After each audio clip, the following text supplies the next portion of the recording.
Good evening and welcome everybody to a slightly later live tonight. I am thrilled to be here tonight with sports rehab therapist and coach from Kinetic Revolution. He's got his own YouTube channel which you must join. He's got a Facebook group and an amazing website. It's none other than James Dunne. Woo! Thank you so much for having me. Thanks for the invite. It's very kind of you. No problem. It's great to have you on, James. How are you today? What have you been up to? Yeah, I'm very well. I'm up here at the studio. Just finished a little bit of filming for some upcoming videos. I've got a Springer Spaniel at my feet, Charlie, who is sleeping at the moment, and hopefully, for the audio's sake, it remains that way. But yeah, it's nice. I mean, we're here in the UK, so it's nice to be out of what was, I guess, I don't know what the situation is at your end in terms of what level restriction you're in, but nice to be 3. First day out of lockdown. So yeah, it's a weird world, but it's good to be able to run. Yes, it's always good to be able to run, and we ran throughout as well, so that's brilliant. Yes. And I think loads more new people are coming to running, which is really good. It's great for you as well because there'll be loads of new people with all these sorts of like injuries and rehab things that need to get sorted. There's loads of people on the live chat already, so we'll do some hellos in a minute. So if you want to say hello to James, then just type it in just now. But first of all, I just thought we should set the scene a little bit, James. Like, how did you get into it? Like, how long have you been running for? Tell us a little bit about what it is that you do. Well, okay, so I actually started running as a kid. I was what people don't know about me a lot of the time until they meet me in person is I'm huge. I'm 6'6". I'm a big, tall guy, not the running guy. And I was a fairly chunky kid, and rugby was my thing for a long time. And really it was as a means to get fit for rugby in my teens. And it was something I instantly fell in love with. But then when it was evident that rugby was actually going to start doing well for me and I was going to start progressing, I was taken to one side and told in no uncertain terms, you are not blessed with natural speed. All this long distance stuff is making you slow, so you need to knock it on the head. And then that was that for me for long distance running, probably until it was, early 20s or mid 20s when I finished playing, and took the opportunity to actually get back into running for me, which was fantastic. And during that time when I was playing rugby and at uni, I actually started uni doing a sports science degree rather than a sports rehab degree, but soon had my head turned by what my friends were doing, this rehab degree, which looked way more interesting. Decided to bin my first couple of years of sports science, start again with the rehab degree, take 5 years to do a three-year course, and enjoy playing rugby throughout that. But even still, as the rugby guy, this career path into rehab had me working with lots of runners and realizing quite how injured lots of runners find themselves. So fast forward into a graduate job, again found myself working in a physio clinic as a rehabber, where I was again working with lots of runners, again transitioning at this point from being the rugby guy into running for myself as well. And I seemed to, by more by luck than judgment, kind of found my position in the running world as being someone who, I'm not going to break any records with my own running, but hopefully I can help lots of people with their running by simply helping them stay injury free. And as with many graduate roles, you get about 3 years in, you decide that actually, you know what, I think I want to be doing something for myself, or at least my time here is done, so it's time to move on. And I decided at that point that starting out my own business, Kinetic Revolution, helping people with their running, would be the direction that I'd want to go in.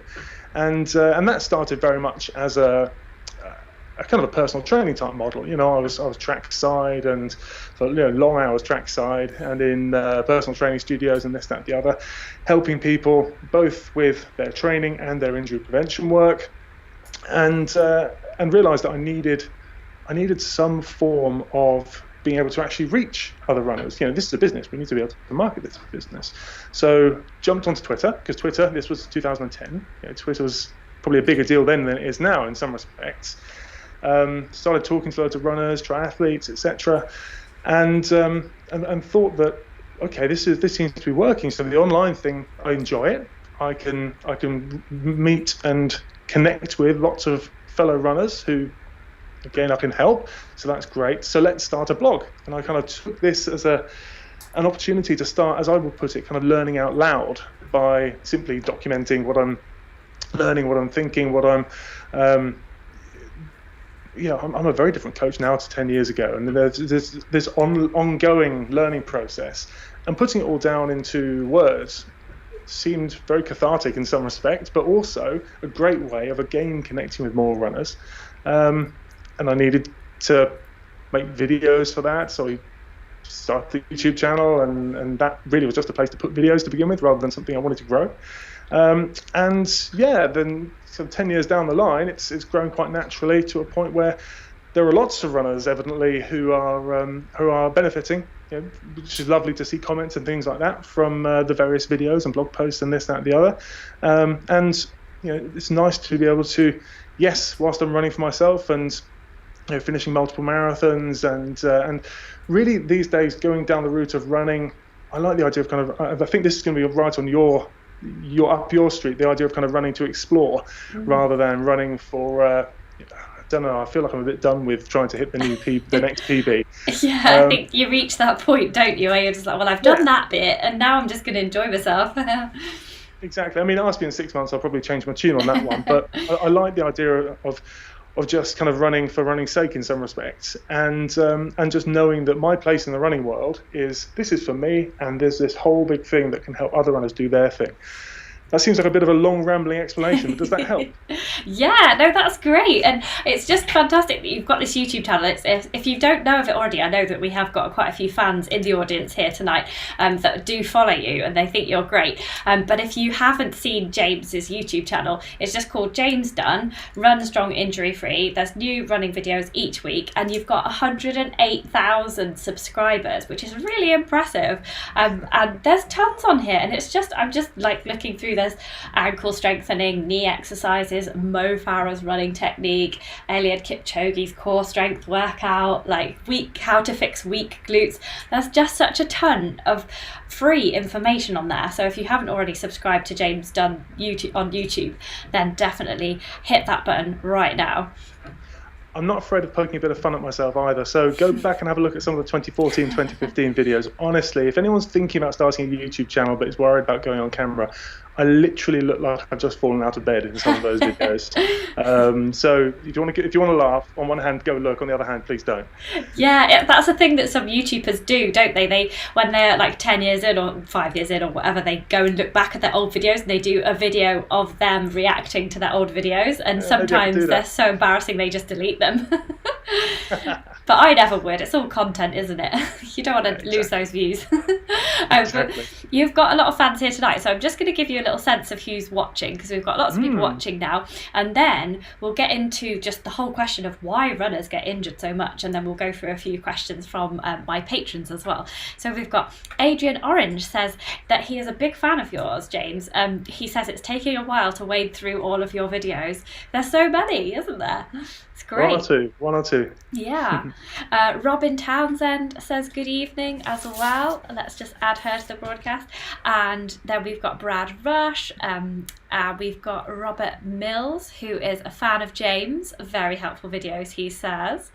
Hannah's here. She says her daughter is with her. She's wanting to be a bit nosy.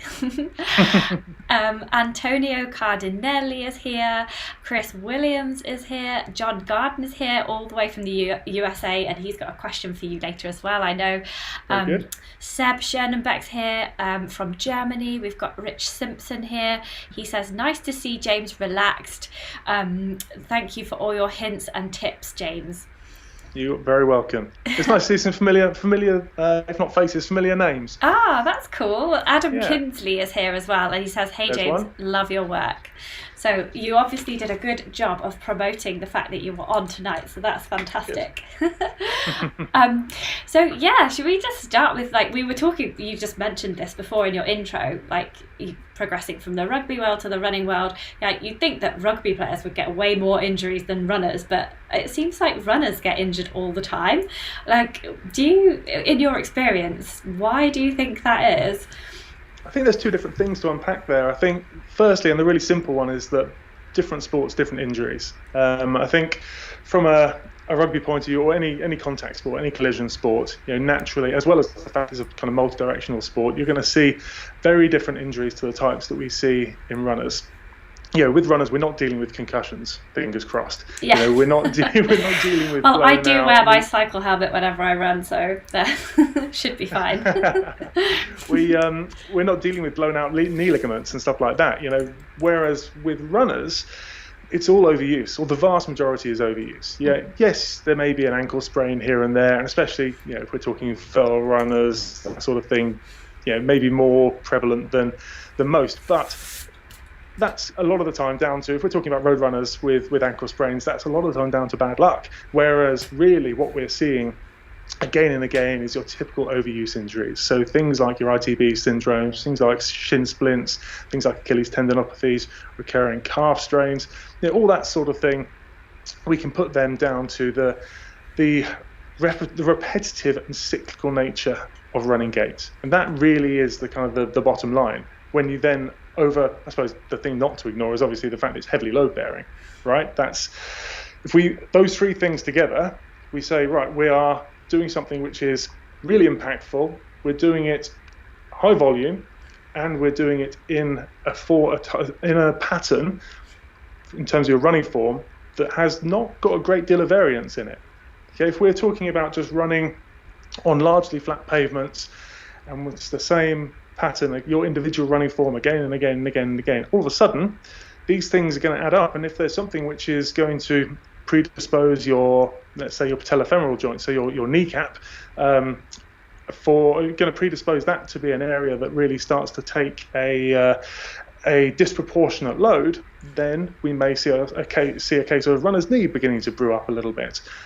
Interestingly, on that note as well, in my experience, I see far fewer recurring or far fewer repetitive overuse injuries, is what I'm looking for, in trail runners than I do road runners. And I'm absolutely convinced that it's the variation. It's the fact it doesn't have to be super technical trail, right? But the fact you're off-road and you're just mixing up the workout that your foot gets, and not just foot, the whole way up the chain gets with every stride, because it's slightly different compared to flat tarmac, flat concrete, flat or whatever.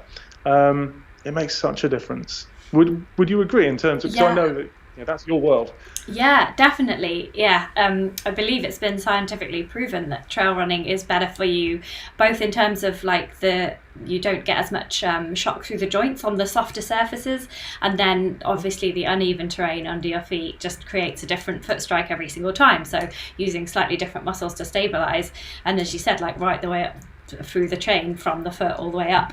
So yeah, trail runners rock, basically. Pretty much. And it's something I was invited last year. Was it last year? Must have been last year, to Love Trails. Love Trails Festival. Had an absolute blast. If you don't know about it, check it out. I was there. I can't believe I didn't see you. We met. I don't know if you remember this, but we met briefly at the Running Awards a few years ago. But other than that, yes, it was you were hosting the Bloggers Forum. It was the one at the O2. Yes. But other than, it would have been nice to have seen you there, but obviously we didn't cross paths. Yeah, I was running about mainly, actually out on runs. Were you doing a talk in the tents? I did, so I was literally there for one day. I was fly in, fly out, because I had other things going on. I did an early morning running technique workship, which was, I was really taken aback at how well supported that was. So that was nice. And then I did a lead, as in I was leading, 7 mile.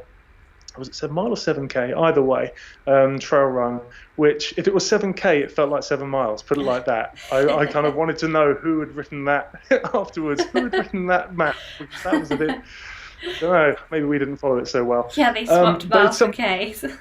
Yeah, exactly, but it's something I want to get back into or do more of, certainly. But that said, it's not something that even road runners need to. If you are out and out road runner and you're hearing me say that trail runners get injured less often and it's because of the variation in landing surface, you can certainly go and try and add more trail into your life. That would be great. I think that's great from a everything point of view, head not least. But also know that you can get a similar kind of outcome just by playing a little bit with running shoe rotation.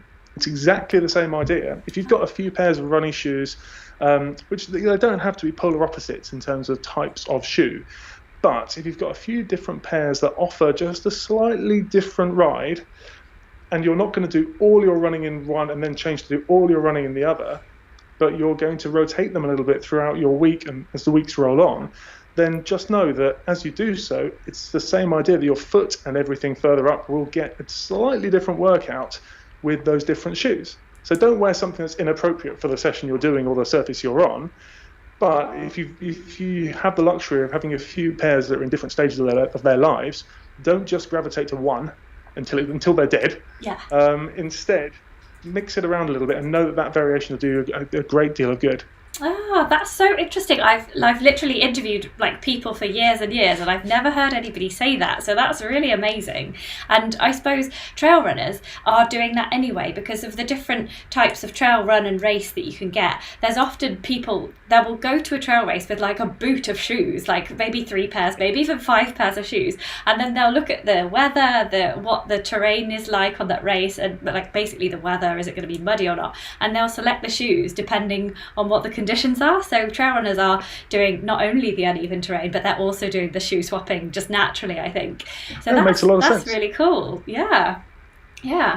And so we've established that runners get injured a lot, and you do a lot of rehab for the injuries, but is there like one major thing that people can do to prevent that injury even happening in the first place? Like if you could just tell people to do one thing, what would that be?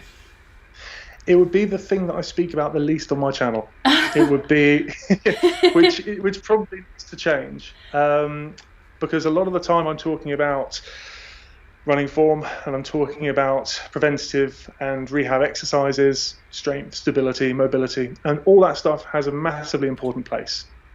But the reason runners get injured is training error.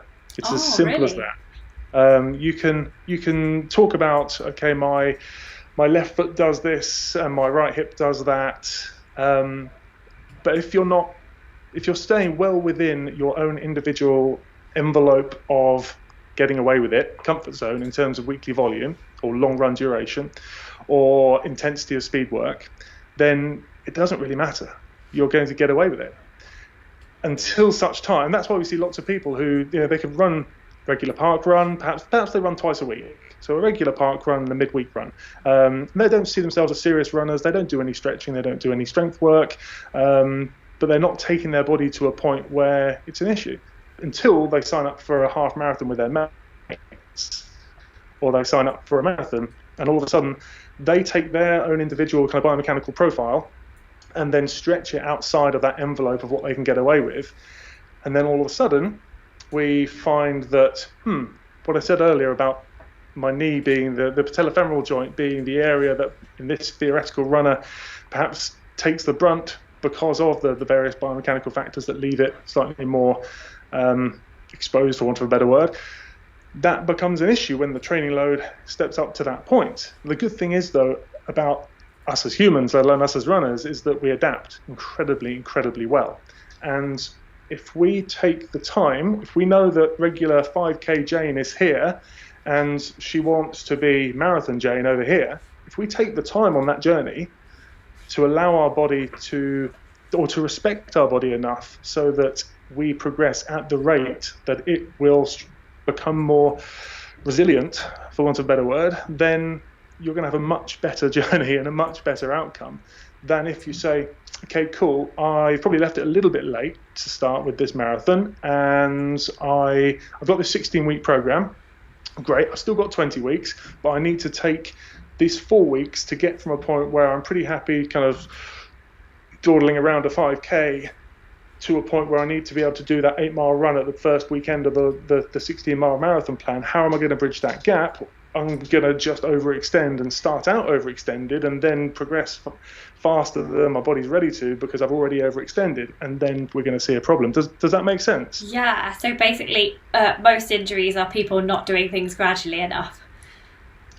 Yeah, and making big jumps in terms of, so we've got volume, frequency, and intensity. So making big jumps in terms of one or many of those factors at once. So if you think about, I literally released a video a few days ago on this about training for your first marathon or stepping up race distance, full stop.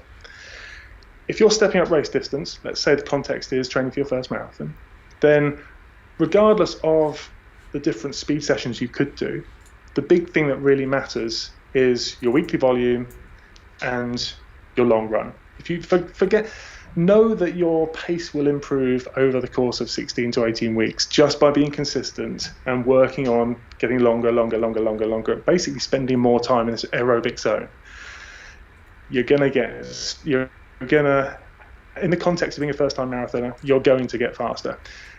If you do that, whilst at the same time also get convinced by your mates who are training for a 10K to come on Wednesday night to their track session, which you're not used to doing, or perhaps you've been doing that for the last 6 to 8 weeks and you are used to it, but that's still intensity work when you're also pushing yourself from a volume point of view, you may well find that all of a sudden you're kind of burning the candle at both ends. Yeah. So I often encourage people just dial back on the intensity, know that the improvement will come just by the volume, and just focus on kind of, if frequency, volume, and intensity are different levers, you can just pull one lever at a time. You don't need to pull two levers at a time, and just let your body adapt as you go. And just the beauty of this, again, I mentioned rugby earlier. You as a rugby player, you've got a shelf life until what, mid-30s maybe, to be like decent level. We can do this for as long as we want. Like, we can be, the vast majority, myself included, yourself included, and the vast majority of people watching this, we're not trying to go elite with our running. We're trying to run perhaps short-term PBs, but long-term longevity and long-term health and well-being. We've got time to progress, and if we can just respect that and listen to our bodies and give it time off as is needed, or not time off, but I often talk about adaptation weeks, so pushing for 2 or 3 weeks and then backing off for a week, then pushing, then backing off. Give yourself that periodic chance for your body to catch up. That's how we prevent running injuries. Now, I know I'm going off on a bit of a rant. Am I okay? It's fine. Everyone's really enjoying it. Robin Townsend says that sounds exactly where her issue with her knee has come from. So yeah, she thinks that's what's been happening to her. Yeah, well, good. I'm glad that kind of resonates. But once if that's the kind of the foundation thing to figure out, right? The rate of progression and the listening to your body as much as anything else to give it the time to adapt as we apply the training load. The next thing really comes off the back, and I know lots of people will be really familiar with this because it's what we all go through one time or another as a runner, is that if and when an injury occurs, let's say we're talking about, again, let's stick with the knee situation, let's stick with that patellofemoral pain. Let's say that we're now dealing with a case of runner's knee. There's a learning experience to be had there. The physio is going to say, right, okay, what strength work have you been doing? Underpinning this whole thing, I'm not to say don't do it. I'm just saying, like, this is really important. But the big thing is the training load. That's the kind of the one thing that you asked me to choose. But now that we know what your individual weak link is, like, because you've probably seen this, I've seen this, running friends, running clients, runners who they know that if they step it up, it's going to be my Achilles, it's going to be my shin, it's going to be in my knee. They can predict it because they've got the experience. And I'm not saying experience, they've been running for 10 years. They've had the experience of last time I tried this is what happened. Mm-hmm. So we often individually have our kind of areas of single point of failure, if you like. So you can take that and say, right, I know that I need to start working on all the different factors that can protect my knee going forwards. So I need to be looking at hip stability, I need to be looking at quad strength, I need to be looking at balance between quads and hamstrings, I need to be like making sure that from a foot upwards perspective, am I in the right shoes? Do I need perhaps something from an orthotic perspective? So go see a podiatrist to take a look at your foot mechanics. What can I do, and what exercises can I do to help myself look after that knee? That's where we go from non-specific general running strength and conditioning to prehab work, where you can say, right, this is my tendency, this is where I tend to get injured, this is what I need to what's the word? Can't remember. This is what I need to protect, basically. Yeah, to prehab. Yeah, exactly. Does that? Do you see what I'm saying? Yeah, to pre-strengthen. Yeah, it's interesting that you said that the training increase is one of the biggies, because we have a question from Flo, one of my patron, and she says, James, how do you know if you are increasing your running volume too quickly before it is too late and before you're injured? So yeah, I suppose you've said, yes, this is the thing that happens, but how do you know if you're doing it? How do you know? So the good thing about having the good thing about running injuries, if there is a good thing about running injuries, in comparison to sports where the injuries are more traumatic in nature, is that they don't just come out of nowhere. You can learn over time to pick up the kind of the warning signs, and you can begin if you're starting to step over that thin line in terms of pushing the volume too much, or combine volume, frequency, intensity too much, then you're going to probably notice that there are areas that weren't previously getting tight. There are bits in the morning, in those first few steps, that never used to feel like that.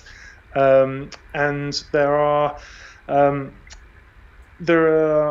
aches and pains and niggles and kind of training aches that take longer to go away post-run than they would do normally. And this is where experience comes in. And this is where it's a really difficult it's a subjective kind of question to answer rather than having a real clear objective answer.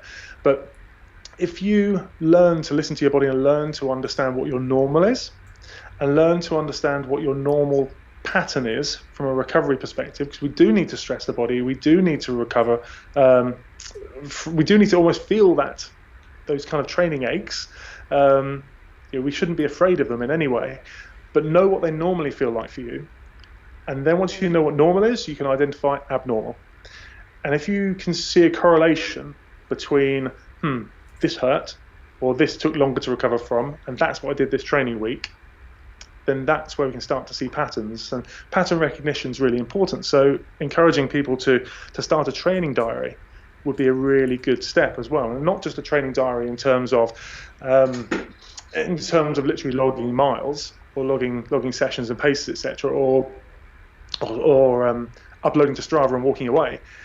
And you can do this on Strava as well, depending on how much you want to put out there. But you can really start to document your feelings around the run, what you're feeling post-run, recovery, as well as the mental side of it as well. The motivation as much as anything else. How did the run feel, but did you have to drag yourself out of the door, or were you raring to go? And we all go through these different kind of ups and downs. But if you're beginning to kind of get into a place where it's not necessarily you need a break, or you need to take an easier week, then you may well feel it up here as much as anywhere else. I certainly know that in the biggest marathon blocks that I've done, I usually work on a 3-week push, 1 week easy, 3-week push, 1 week easy pattern.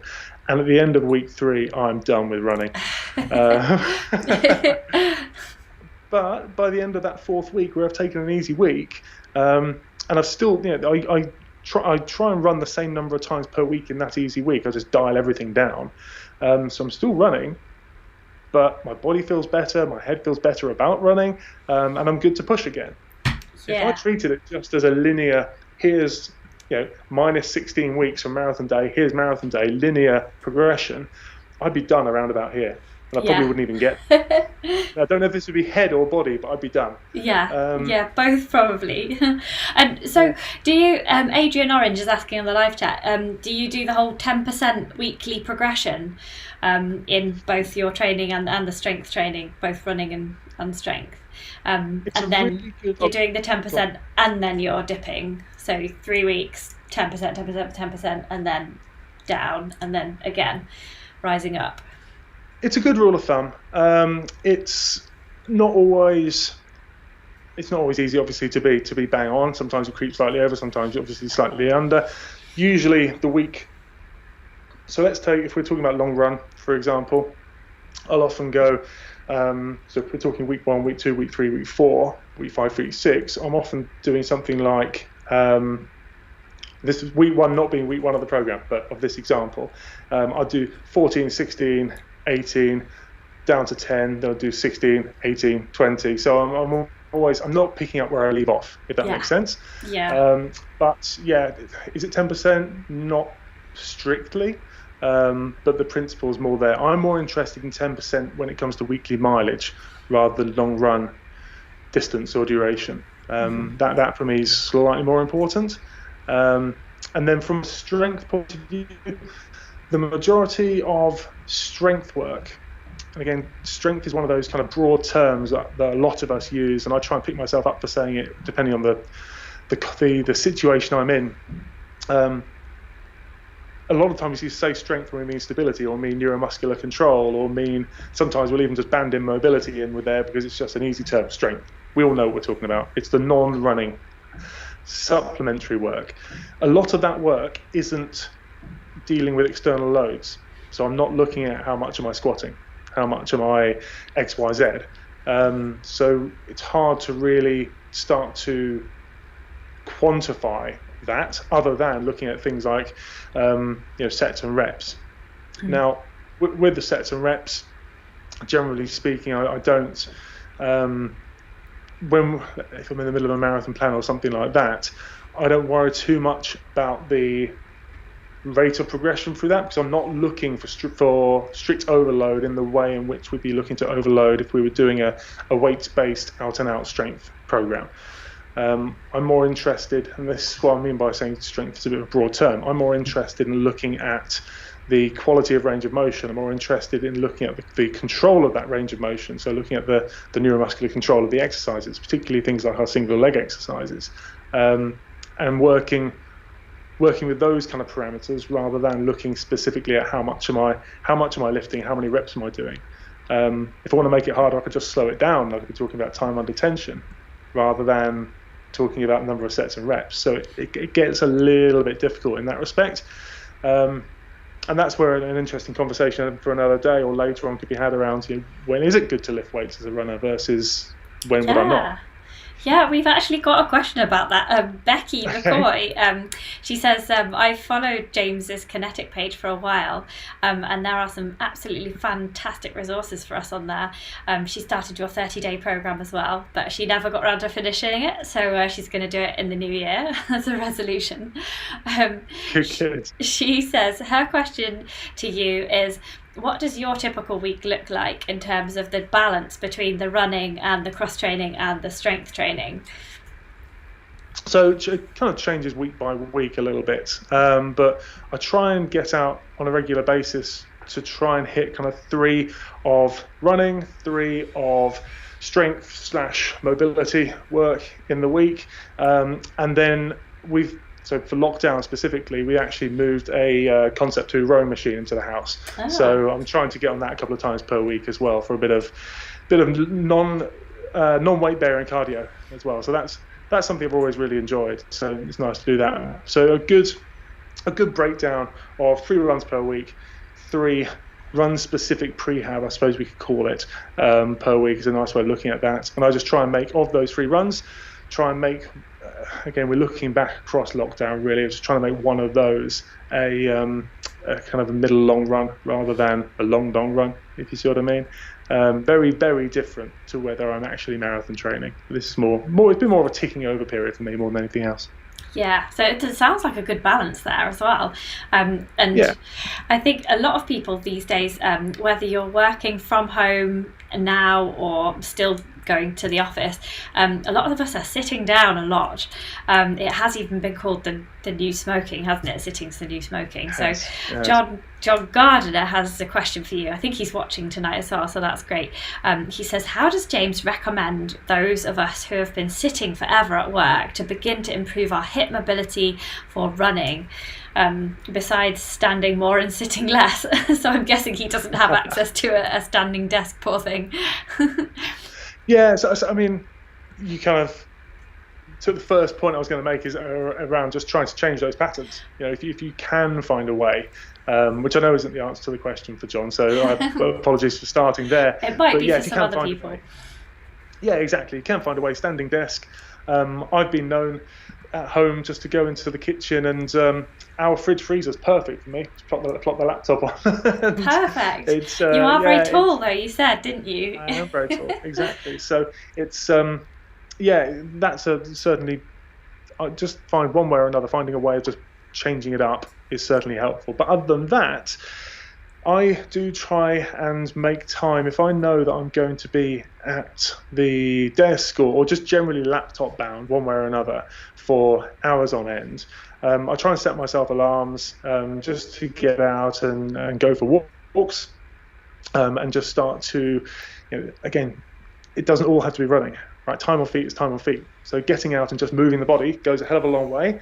And then on top of that, getting more specific about really looking at specific workouts. There are a number of workouts on my YouTube channel, a number of little collections of mobility exercises which are very hip focused, which will just start to get you into better routine when it comes to mitigating the effect of being sat down. So lots of hip flexor stretching, bit of hamstring stretching as well won't go amiss. I think if you can really start to hit lower back, hamstrings, hip flexors in quads, then that's going to take you a heck of a long way. And something we see a lot of, in my experience at least, is runners who find themselves one way or another desk bound and end up with pretty tight hips. They often are the ones, naturally, they're the ones who are often also told, oh, we need to get you working on your glutes aren't working properly, blah, blah, blah.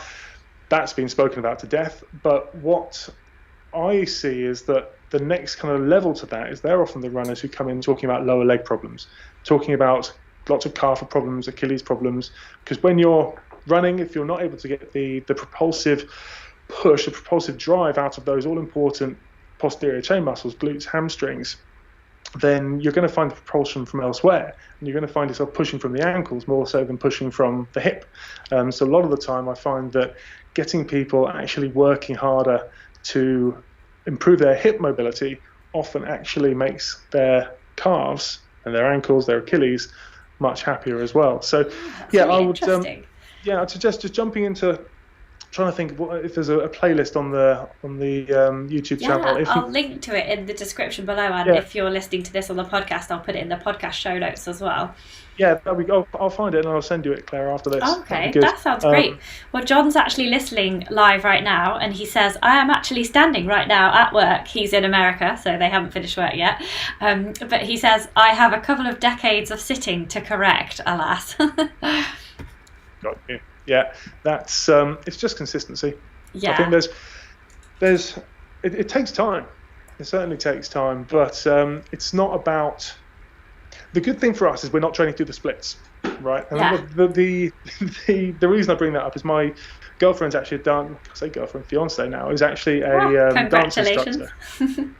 Yeah, well, it feels like we were meant to get married in the middle of the summer, so. Oh, yeah, poor anyway. You. Yeah. Yeah. So next year. Anyway, what was I going to say? Yes, she's a dance instructor, so she is constantly working on her flexibility, and it is slow progress, definitely. But the good thing is, as runners, we don't need to go into this kind of realm of hardcore developmental stretching. We can work more so on just a lot of the time it's maintaining what we've got and just starting to undo some of those imbalances that come from the daily in and out of being sat behind a desk all day, and that comes a lot easier with a bit of consistent training than the sort of work that she's trying to do in terms of developing her splits, etc., etc. She's completely different. Well, Robin Townsend is really pleased that she joined the broadcast, because she says, I'm still sitting here in my office chair. So she says she's glad she joined this session. Hopefully she's going to be able to stand up soon. And I think we've got probably one of your own admirers, somebody called Narrowboat Longpod, says he is tall. So I don't know if you recognise that name from your YouTube channel. I recognise the name. I do recognise the name. He's a big fan. I think it's a he. I just assumed that. It might not be a he. So let's just move on to a little bit of lower back pain here, because we've got a question from Hannah, who I think is watching as well just now. It's her girl's bedtime, so she is struggling to watch, but she was on earlier. I did see her. She can watch back later, but she's saying she wants to ask you about lower back pain after an ultra. She had it when she did when she does more than 30 miles, and she does that through a mix of walking and running. So she's doing the Lakeland 50 next year. It's her first 50 miler. So she's just wondering if you recommend anything for lower back pain after ultras that she could work on prior. Yeah, okay, so initially what I thought you were saying there was anything for afterwards. But it sounds like more so now it's actually what she can work on beforehand. Yeah, I mean, she gets the lower back pain after the ultra. So is there anything she can do now to sort of stop that happening after her next one, I suppose? Yeah. Yeah, no, I got you. So the thing about being on your feet for so long, I kind of got a feel for this a little bit. Interestingly, I'm actually considering doing my first ultra next year. So amazing! Are you going to film it? Are you going to make a film of it and put it on your YouTube channel? Not sure. That seems more your territory, to be honest with you. I think I'm pretty happy in the studio back there, just popping a camera up and doing some exercises. Yeah. But I might get yourself one of these and take it with you. Exactly. Yeah, we could always pop it on my channel and then direct a load more people to yours. That would be cool. But yeah, I'm not trying to make it about me. But the story I was going to tell was that I helped my fiancée, Holly, around her first marathon, Rotterdam, and she finished that in 4:47, which, I mean, my PB, I wasn't in PB shape at that time, my PB is 3:26. Wow. So that was a lot more time on my feet than I'm used to. And it gave me a real appreciation, to be honest, and a real respect, more so. Not that I was lacking respect for them, but I just had more for your kind of towards the back of the packers because of the amount of time they're on their feet. And I kind of say to people that those, especially those who kind of haven't run a marathon, that just because those who are winning the marathon, so these guys, guys who won Rotterdam, what were they? I don't know. It's probably sub 2:10, certainly. Yes, they're running fast. But they're working just as hard as someone who's finished 5 hours, who's working at the end of their capacity as well and pushing themselves hard. They're just doing it for 3 hours longer. Yeah. So I'm not saying that it's easy for these guys who are running fast. Really, they're digging deep, especially, they're working really hard. Yeah. Eliud Kipchoge, Mo Farah, they're rubbish. They can only do it for 2 hours. But yeah, do you see what I'm saying, though? It's certainly illustrated this point that intellectually Definitely. I knew, but there's no substitute for personal experience. That getting out and you remember all the hoo-ha a couple of years ago with the back of the packers at London, the disrespect that they got. Yeah. And I just found that really hard to take because it's just so much time on the feet. And the time on the feet, naturally your lower back is such a crossroads in the body. Okay, so all the movement we're doing as runners, one way or another, it passes through the lower back. So by the sounds of it, from what I can't remember the questioner's name, but by the sounds of it, from what we've said, from what Hannah said, it sounds muscular. Of course, this is with a big caveat, right? I haven't seen you, Hannah. I haven't assessed you, Hannah. Blah blah blah. But the way you describe it coming on sort of later in a race and it feeling tired, perhaps I'm putting words in the mouth there, feeling tight afterwards, it sounds like kind of muscular tightness that's come on through fatigue and time on the feet. So that then begs the question of, is there any conditioning work that you could be doing. Simple exercises like your kind of Superman holds, those sorts of things, lying face down on the ground and just working on strengthening the muscles of the lower back. That's great, and just general conditioning work would certainly be worth working on. But there's also nothing that's going to replicate the actual demands of spending longer on your feet with whatever you got to carry with you, etc., etc. So that's where I'd start looking at, well, what can I do in terms of my training to start firstly factoring in that regular strengthening type, targeted strengthening exercises throughout the period, but also, are you doing enough perhaps back-to-back long weekends? Those sorts of things. You know, I'm not an advocate particularly for saying ultra runners need to go out and do, you know, I do think there's a place for the mental side of it, training-wise, going out and doing long kind of 6-8 hour runs out in the mountains, out in the hills, certainly. But I think a lot of people can get a lot of work done by saying, right, this Saturday and Sunday I'm doing back-to-back long. Neither of those are going to be longer than 4.5 hours, but I'm going to be that second day, I'm going to be fatigued, I'm going to get it done anyway. You get the benefit of breaking that pattern in terms of the repetitive loading that would otherwise be there if you were doing 8 hours on your feet. Yeah.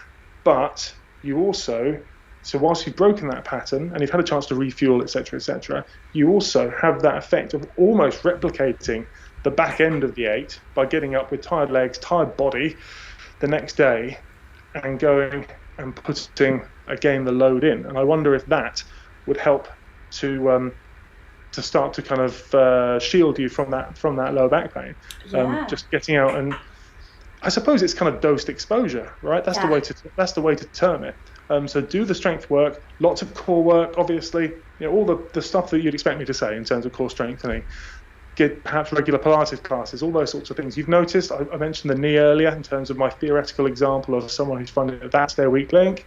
You've identified that your low back is your weak link. Okay, what are we going to do about this? Well, we know that glutes are really important to help to stabilize the pelvis and look after the lower back. Great, we can work on that. We know that our core muscles are really important. Get yourself to a Pilates class if you want some instruction and direction. That'll take you a long way. I mean, find some taught Pilates classes on YouTube, for goodness sake. There's so much you could do. And then, you know, look at that as not being a silver bullet. I guess that's really where I'm going with this. This is the supporting work. But given that it's the back end of your ultra and you've got Lakeland 50 to do, in the preparation for that, just think, right, dosed exposure, what do I need to do to mean that my back is up to task? Yeah, that sounds like really good advice, and everybody is agreeing on the live chat. We've got like loads of pings popping up. Paul Hamilton says really interesting stuff, and Hannah says she said yes, it was fine immediately afterwards, but sore the next day. So yeah, she's going to try some of that stuff. She says I have many weak links, to be honest. So yeah. Hannah, do me a favour. If it's, I'm glad you're still on here, but if it is anything other than feels like muscular kind of tightness, stiffness, achiness, if there's any kind of pins and needles, anything shooting down to the back of your leg, anything kind of sciatic in nature like that, definitely get it checked out. You know, the lower back isn't something to mess around with, and there are many different causes for lower back pain. It just sounds like, from the limited information you've said, it just sounds like it's muscular, which is, there's a good one to have. That's probably the best one to have. Yeah, yeah, awesome. Well, loads of people are agreeing. Timothy Roper says back-to-back long trail runs sounds like a great idea. Stephen Hughes has just popped up to say, nice to see you again, James, and thanks for the ultra tips. And you know, we had a message from Narrowboat Longpod earlier. He says he met you at the running show, and he is called Mike Ship. Mike. Yes. Yeah. Mike, funnily enough, buddy, I was actually thinking about you the other day. I can't remember the context, but I literally was thinking, I think I was just thinking about the running show, to be honest with you, and how it seems like a different time. But no, Mike, it was nice to meet you. Hopefully I'll see you again. Awesome. You obviously made a really good impression, Mike. So yeah, hopefully the running show will go ahead. Fingers crossed at the end of February. Who knows? Yeah, hopefully something will happen anyway. And Paul Hamilton says, I am doing my first ultra next year. So this is really useful advice, James. Thank you. So Brilliant. Well, so now I want to ask you a little bit about like recovery, because we've got like about three patrons. Basically, if you're asking a question on the live chat, sorry for ignoring you. I am just prioritising the questions from my patrons who support the channel every single month. So yes, if you want to make sure that your question gets answered by our wonderful guests like James here, then you've got to support me on Patreon, which is patreon.com/wildgingerrunning. So we've got Adrian Camilleri wants to know about those weird-shaped gun-shaped recovery massage devices that look awfully appealing, if unbelievably expensive. So, yeah, what is your opinion on those? So, it'd be interesting to kind of pull back the curtain a little bit. It'd be interesting to know if you get a similar situation, but you would not believe the number of emails that I get from people who evidently are getting a white labeled version of a massage gun made in China, who decide that they want me to promote it. Literally at the moment, probably 2 a week for the last 12 weeks or so. And I have politely declined each one of them. It seems to be the in vogue thing to make and sell on Amazon at the moment for if you're targeting runners, or perhaps sports people in general. I have only had a limited experience with them. Again, we're really plugging the running show this time around, but again at the running show, I was assaulted by the guys at the I can't remember what the name of the stand was, but with the massage gun. Yeah, and, is it like Theragun or something? Like the Theraguns, they're like 400 quid or something. I know that one of my coaching clients has got one from China, and it was like $35, and he said it's just as good. So, and perhaps it was one of these white label ones from China. That, anyway. Probably.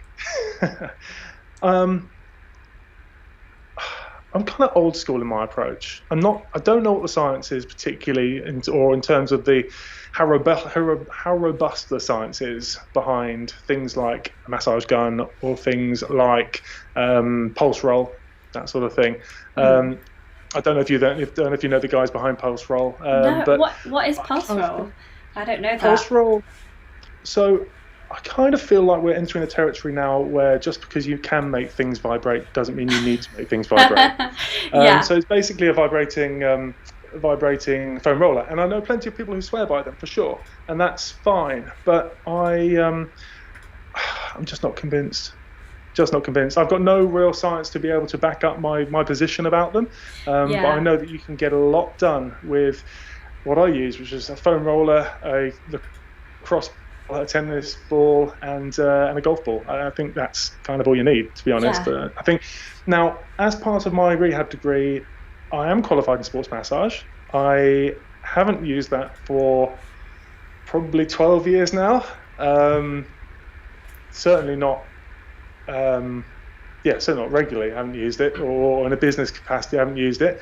But I certainly know how hard work it is for the poor massage therapist and their hands and their thumbs. Yeah. So, instrument-assisted massage and things like massage gun. From the other side of the equation, from a delivery point of view, I can certainly see the benefit. I'm just not convinced. Not convinced that it's that much better than what you can get done for yourself. Yes. Yeah. Well, we've got Brad Rush asking on the live chat, have you ever used an R8 roller? Is that the foam roller with like the really big teeth? I've used foam rollers with I'm not familiar with the R8 specifically, but I'll just Google it and see what it is. Different foam rollers. Yeah, go for it. Various different foam rollers, various different sizes of certainly find helpful to targets of different areas. I think that's helpful. I'm in a lucky position where I have got a kind of menagerie of foam rollers out the back there, which I do kind of choose different ones for different areas. But again, I think if you pick one up with various different surfaces, then that in itself will give you a nice variation. Yes. But no, Let me see if I can find the R8 myself I here. found it. Do you have it? Yeah, I'll Okay. put a picture up on screen. You probably know of it. It's the one which it kind of clamps around your leg. It's like Yes. two rollers in one. Yeah, if you get it up as well. I know exactly what you mean. So it's so I tried one in America in a running shop, and I'd just done the downhill of the Pikes Peak, so I'd run 13 miles downhill at altitude, and it was I had really bad DOMs, worse than I've ever had before, in my thighs, and I put that on it, and it was excruciating because it just went clamp and then it rolled up and down, and I was like, oh my god, this is terrifying. So yeah, I've used one and it really hurt, Brad. Yeah. No, I haven't used one, but I certainly, I've just also Googled and seen exactly what you're talking about. And yeah, they look like they'd serve a purpose for sure. It's funny you mentioned your quads. The guys who showed me at the running show, showed me the massage gun. First they went in for traps, so they're up here, fine, quite nice, quite pleasant, but yeah, whatever. And I was having a conversation. So this guy was behind me with the massage gun doing this. I was having a conversation face to face with, do you know Luke Taberski? Oh, yes. With the funny hat and the little thing on the... Good friend of mine. So I was having a conversation with Luke. And unbeknownst to me, the guy then decided that the next thing I logically needed doing was my calves. Oh. And I swear to you, the guy nearly wore a size whatever shoe at that point. That's my kryptonite, is people massaging or foam rolling my calves. Especially without warning. Yeah, exactly. So no, to answer your question, I haven't used one, but we're going to talk a little about foam rollers in general and recovery, etc. Craig Webb wanted to ask you about that. So we've got Craig's question here. He's like, what are the standard debate of foam rolling or stretching? I'm still torn between the two and end up doing none. Different tools for different jobs, I think, is kind of it's not an either or conversation. That's the way I look at it. From a stretching point of view, we're looking at not necessarily improving range of motion unless you are looking to literally improve the muscle length to do things like I was talking about with Holly, learning to do the splits, all that sort of stuff. But really we're talking about if you know you've got an area, so again for me it's my calves, that has a tendency to get tight with, for me again, mileage, then using stretching and again, we mentioned the conversation earlier about people sitting down a lot of the time and tightness of their quads and hip flexors. Using stretching to, in a targeted way, return those muscles to their normal length and to promote good, healthy, normal range of motion. Now, we're not talking necessarily about finding extra range of motion that as runners we don't necessarily need.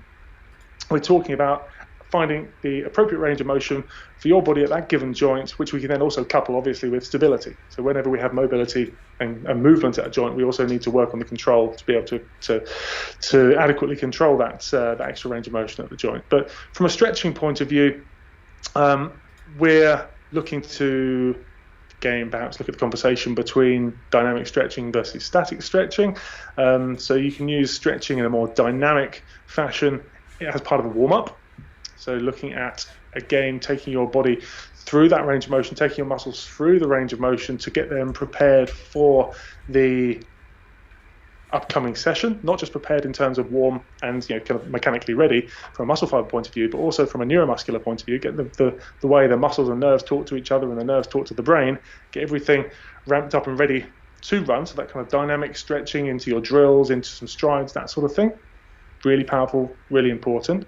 And then post-run, that's where we're looking to do static stretching. And again, whether we're talking about hips, whether we're talking about ankles, whether we're talking about your lower back, start to ease those areas that potentially get tight and return them back to their normal state. And that's where the conversation between stretching and foam rolling somewhat differs. Because from a foam rolling point of view, we're not really talking about working you through a range of motion, as you would do with a stretch. We're talking more about tissue health. We're talking more about working on the fascia as well as simply the muscle tissue. We're talking about working on being more targeted at addressing things like trigger points within the muscles. So little areas locally within the muscle tissue that get, I suppose, to be kind of colloquial about it, kind of knots as much as anything else. Kind of working those little areas to try and allow them to dissipate, allow them to relax, to again improve the health of the whole muscle tissue of that individual muscle. And then, like I said, with the fascia, we're working on, and again, the way I describe fascia, for those who aren't familiar, is imagine you've picked up a chicken breast from Tesco's or wherever, pick your supermarket of choice, and there's the kind of the white film over the chicken breast itself. It's not skin, but it's kind of quite surprisingly tough white film that encapsulates. It's like transparent, isn't it? Yeah, exactly. Yeah. It kind of encapsulates that chicken breast, in this case, tissue. That chicken breast tissue, that muscle tissue, well, the film that we're peeling off there, that's effectively fascia. And fascia is a tissue which almost kind of, well, it does kind of both separate individual muscles and muscle groups, but also creates a layer between the muscle and other tissues within the body. Now, that fascia, in the same way that muscles can, over time, start to, start to get tight, start to become less healthy muscles, the fascia as well can start to not move as well, because the idea is that the fascia should move quite gently and quite smoothly around the other tissues that it connects to or that it moves against. If there's adhesions, or there are areas where that fascia isn't moving well, then using something like a foam roller can do a lovely job of just starting to loosen that up a little bit and improve the general kind of well-being tissue-wise of the whole area. So you can use a foam roller for that sort of thing, where you're being more targeted, whereas from a stretching point of view, you're more so just looking at taking the given muscle group, the given joint through a range of motion. So it's somewhat different. And then from a foam rolling point of view, again, we've got the benefits of you're also almost able to, rather than just sit your body on a foam roller and target one point, you've also got the benefit of being able to use almost long kind of massaging strokes with the foam roller and get this kind of improved blood flow and kind of lymphatic drainage that would come with gentle long massage strokes. Do you see what I mean? So you can do that, which you can't do with stretching. Yeah. So they kind of do both. He should be doing both then, probably. He's doing a bit of both. There's an argument. There's definitely an argument for them both. I'll hold that thought for a second. But there are also areas of the body. So your quads, and I'm not just talking about. So usually when we stand up and do a standing quad stretch, you'll feel it straight down the front of the thigh, and that's really the quad muscles. That's rectus femoris. There are 4 quad muscles, so there's the 3 vastus muscles as well. Now, it's actually really hard to put them into a end of range stretching position. So to try and manipulate your body into a point where you're feeling a stretch through those muscles is actually surprisingly not easy to do, whereas using a foam roller, you can actually really directly target those muscles without having to go into end of range. And the same can be said for muscles like your perineals down the outside of your lower leg. Actually quite difficult and uncomfortable to take to end of range, whereas not necessarily with a foam roller, but with a tennis ball, you could do a lovely job just getting in there and work on any areas of tightness, work on any kind of trigger points quite nicely, quite effectively. So different tools for different jobs, definitely. Yeah. The point that I was trying to remind myself to come back to, and that's why I jump in here now so I don't forget, is that the danger with all this stuff, and it comes back to what I said earlier about training load, and ironically the thing being the thing that I don't speak about enough. It's so easy to use my channel as an example, all the different things on there, and go, when am I going to run? When am I going to work? Let alone, this is a full-time job, just looking after my body. How am I going to have time for all this? With experience, for all of us as runners, with experience, you'll learn what your areas are, what you need to work on. Some runners will get away pretty much without having to stretch. You'll be fine, you'll do all the running you ever want to do, and you'll be fine. And you'll be one of those annoying guys in my comments who says, I never stretch. I'm fine. What are you talking about? Whereas I have the benefit of over a decade of working with runners now in my back pocket to say that, you know what, I know plenty of runners who would not be running a regular park run if they didn't stretch on a regular basis, let alone marathons. So it kind of balances out. You will learn over time what you need to work on, double down on those things, and you'll be fine. Yes, that has been reiterated in the live comments as well. Doug Wood says that warm-up and recovery is personal to each person. So what works for one person might not work for another. So yeah, it sounds like he's summarised that nicely. Have we got time for just one last question, James? Go for it. One last question, and then we'll wrap it up. So Adrian Camilleri, it's quite a so I don't know what this thing is actually.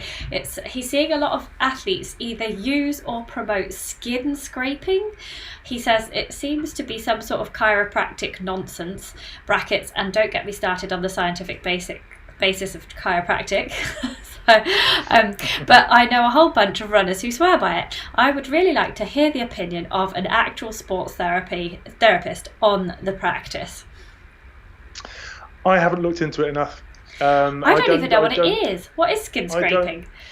I don't do any manual therapy these days. I don't do any hands-on work, so I haven't looked into it in enough detail.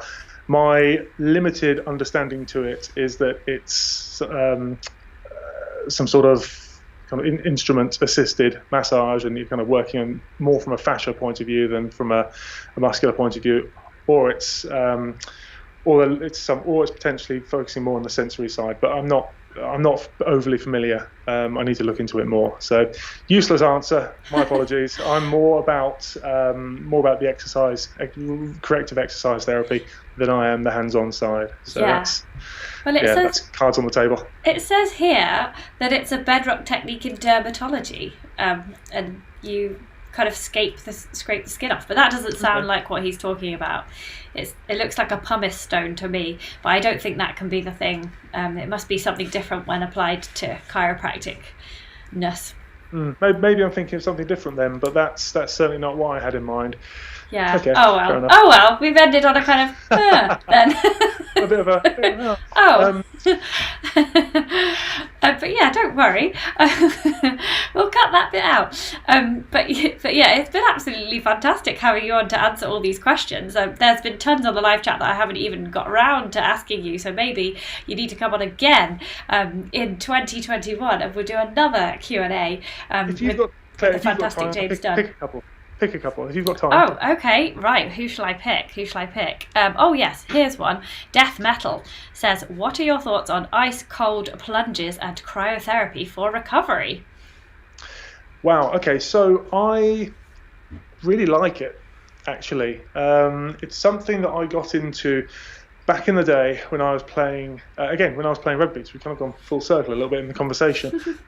So post session and post match. So post session, we'd literally have a bunch of baths in the changing rooms, and I was fortunate enough to play at a club that had we were all full time, and we had full time backroom staff. And while we were out training, they had people there filling up the ice baths and getting ready. So you'd literally walk in, you'd disrobe, and you would be faced with this decent sized bath, and it's not a cold bath with a couple of casual pieces of ice in. There's probably a 1-to-1 ratio of ice cubes and water in this thing, and we'd be in there for what was it? I think it was 5 minutes, and you'd be neck height, 5 minutes, and then we'd do 5 rounds of 1 minute on, 1 minute off, warm shower bath, warm shower bath, and that. I have ever since really sworn by that. Don't get me wrong, I don't do that on a regular basis, but I know that if I need to focus on recovery and I'm feeling, if I'm towards the back end of one of those week 3s, as I mentioned earlier, it's not unusual for me to run a cold bath and hop on in. And again, the day after a match back in those days, it would be 10 minutes up to your neck. And then it would be, I've just remembered something I'll tell you in a minute. It would be 10 minutes up to your neck, and then you'd be out and you do 20 minutes low intensity cardio on a bike, or go okay. for a long walk. They just literally use that as recovery. So again, the science is pretty mixed in terms of the actual benefits, but I, for one, really do like the cryo side of things. What made me laugh is I have memories that it wasn't just the cold baths. We also used to, and for us in the UK, I'm not sure what we have in the US equivalency wise, but we had wheelie bins. Oh yeah. Full of water and ice, and they'd fashion these steps. So you go up a couple of steps and hop in the wheelie bin, and you just be there, kind of crouching in a wheelie bin like Oscar the Grouch, just miserably cold. You'd be crouching in it, wouldn't you? Well. But you'd be crouching in it, but someone who was shorter would be like submerged. Lots of people are finding this hilarious. Hannah Baisley says, "I don't care how good they are for recovery. I can't think of anything worse." Adrian says, "It sounds like torture." And Recycle on Wednesday says the same. So yeah, that's very good. I know that after trail races, if there's been a lake nearby or a river and I've got in like up to the waist and soaked the legs, it feels so good. I really recommend. Yeah, I don't care about the science. It definitely works for me. Definitely. Have you? Go on. Have you got time for one more question? Yeah, why not? One more question and then we'll wrap it up, folks. So Stuart Passmore says, "What are your thoughts on the next generation of the Alpha Fly and the next generation of shoes?"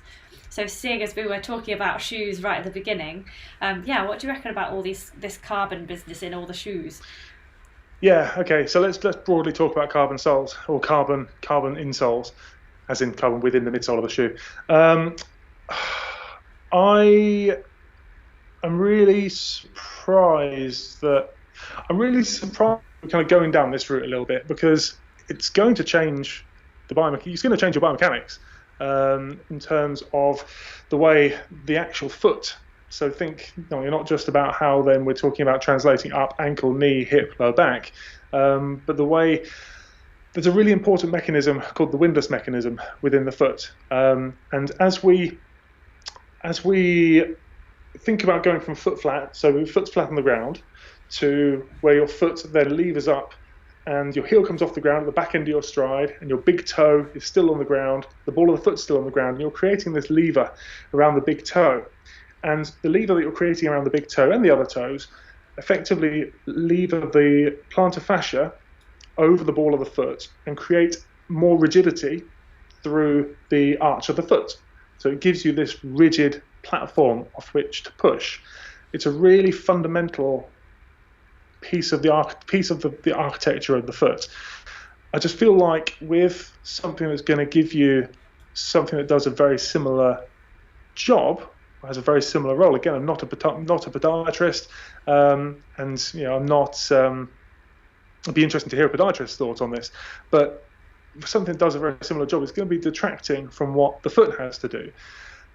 On one hand, cool, are we saying that we're saving a bit of energy? But on the other hand, if you're over time detraining the foot and not asking the foot to work as hard, and I appreciate that people aren't training in these shoes, so that's not perhaps as valid a comment, but if over time we're learning not to use our foot in that way, then potentially we're opening ourselves up to issues.